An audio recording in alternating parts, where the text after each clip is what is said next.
इंदौर की इस घटना के बाद प्यार करने वाले डर जाएंगे।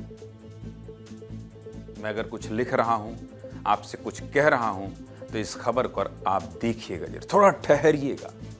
और आजकल के बच्चे जिन्हें लगता है कि प्यार मतलब ये होता है कि इंस्टाग्राम में हाय हेलो करो, एक मुलाकात करो और फिर कहो मैं तुम्हारे लिए जीना चाहती हूँ, मैं तुम्हारे लिए जीना चाहता हूँ, अपने परिवार को छोड़ दो, त्याग दो। ऐसे प्यार करने वाले लोग, ये ऑनलाइन प्यार करने वाले लोग, इस खबर को जरूर देखिएगा। अगर किसी से प्यार करते हैं, किसी के साथ लिव इन में रहते हैं या किसी से प्यार करने की चाहत रखते हैं, तो ये खबर जरूर देखिएगा, जरूर देखिएगा। प्यार करने से आपको डर लगने लगेगा, आप डर जाएंगे, आपकी रूह कांप जाएगी, इस दुनिया से आपका विश्वास उठ जाएगा।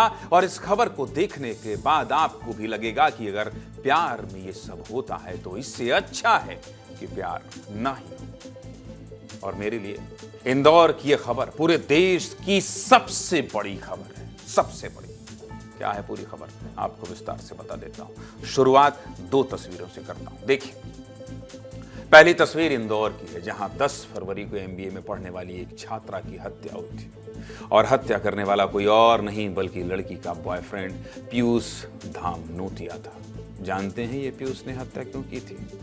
क्योंकि इस छात्रा ने उसके साथ शारीरिक संबंध बनाने से मना कर दिया था। दूसरी तस्वीर सुप्रीम कोर्ट की है। एक मामले की सुनवाई करते हुए सुप्रीम कोर्ट ने लिव इन रिलेशनशिप पर बहुत बड़ी टिप्पणी की है। एक एक करके दोनों मामले आपको बता देता हूं, लेकिन पहले बात इंदौर की करूंगा। 10 फरवरी को इंदौर के द्वारकापुरी इलाके में एक छात्रा की हत्या हुई। छात्रा MBA की पढ़ाई कर रही थी और इंदौर की ही रहने वाली थी। छात्रा का एक बॉयफ्रेंड भी था जिसका नाम है पीयूष धामनोतिया।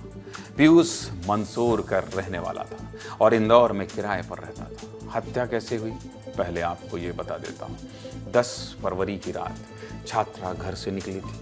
उसने अपने पिता से कहा था कि वो दोस्त की बर्थडे पार्टी में जा रही है और जल्द ही घर आ जाएगी। देर रात तक छात्रा तो घर नहीं आई, लेकिन उसके फोन से एक मैसेज आया कि पापा मैं अब घर नहीं आऊंगी, मेरा इंतजार मत करना। ये मैसेज पढ़कर छात्रा के घर वालों को चिंता हुई। 11 फरवरी को पुलिस में शिकायत दर्ज की गई, लेकिन पुलिस अपनी जांच शुरू करती है। उससे पहले कि छात्रा के कई आपत्तिजनक फोटो वीडियो कॉलेज के ग्रुप पर वायरल हो गए, और उससे बड़ी बात, ये फोटो वीडियो छात्रा के नंबर से ही भेजे गए थे। पुलिस की जांच आगे बढ़ती है तो पता चलता है कि छात्रा का एक बॉयफ्रेंड है और वो अक्सर उसके घर आती जाती है। जिसके बाद 13 फरवरी को पुलिस सीधा पीयूष के घर पहुंची। घर का ताला तोड़ा तो पुलिस भी हैरान रह गई। कमरे के अंदर छात्रा लड़की की लाश पड़ी हुई थी। लाश बेड पर थी और पूरी तरह से निर्वस्त्र थी, सिर्फ पैरों में मोजे पहने हुए थे। लाश की हालत ऐसी थी कि पहचान करना भी मुश्किल हो रहा था। पहचान के लिए छात्रा के पिता को बुलाया गया। पुलिस और छात्रा के पिता ने क्या कहा जानते हैं? सुनिए। सीन ऑफ क्राइम को इन्वेस्टिगेट करके पता चल रहा है कि वो संभवतः 2-3 दिन पहले की घटना है और बॉडी डिकम्पोज होने के कारण जो है यहाँ पे आसपास के लोगों को स्मेल आई, जिससे उनने पुलिस को सूचना दी और उसके बाद पुलिस मौके पे पहुंची। और इसमें जो सस्पेक्ट है वो बेसिकली पीयूष धामनोतिया जो मंदसौर का रहने वाला है। ये रिलेशनशिप में था इनके साथ में कुछ टाइम से, और कंडीशन मैं बयान नहीं कर सकता हूँ इस तरीके की कंडीशन। बिल्कुल मर्डर है साहब, ये मर्डर हुआ है। उसको यातना दी गई है, उसके कुछ वीडियोस वायरल किए गए, उसको मानसिक तनाव दिया गया। पुलिस को पता चल गया था कि हत्या पीयूष ने ही की है, जिसके बाद 14 फरवरी की रात को पुलिस ने इस आरोपी बॉयफ्रेंड को महाराष्ट्र से पकड़ लिया। आरोपी से पूछताछ शुरू की गई और इस पूछताछ में ऐसी बात पता चली है, शायद आपका प्यार से तो छोड़िए, इंसानियत से ही विश्वास उठ जाएगा, इंसानियत से ही विश्वास उठ जाएगा। पुलिस की पूछताछ में क्या क्या पता चला है जानते हैं? रूह कपा देने वाली बात पता चली। देखिए,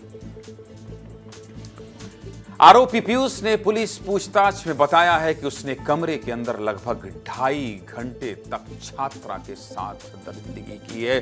2.5 घंटे तक। छात्रा की तबीयत खराब थी और वो पीयूष से शारीरिक संबंध बनाने से मना कर रही थी, लेकिन पीयूष ने उसकी एक बात नहीं मानी और जबरन संबंध बनाए। इसके बाद उसने छात्रा के हाथ पैर बांधे, उसकी आंखों पर पट्टी बांधी। छात्रा ने मना किया तो उसके मुंह में कपड़ा ठूस दिया, उसके सीने पर बैठकर उसका गला दबाया और इतनी हैवानियत की कि लड़की बेहोश हो गई।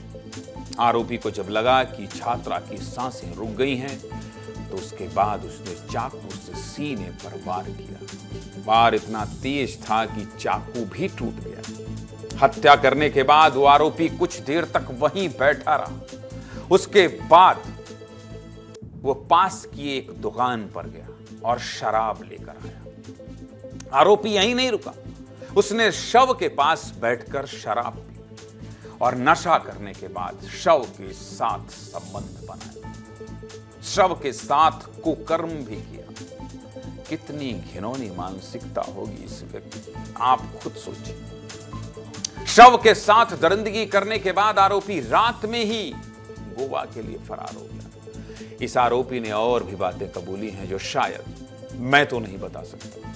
मैं एक स्टोरी बताने के लिए लड़की की मौत किस तरह से की गई है, मरने के बाद इस तरह से बता के कि एक स्टोरी बता रहा हूं, यह सुनने में लोगों को लग रहा होगा कि यह कैसी कहानी है, रोचक लगेगी।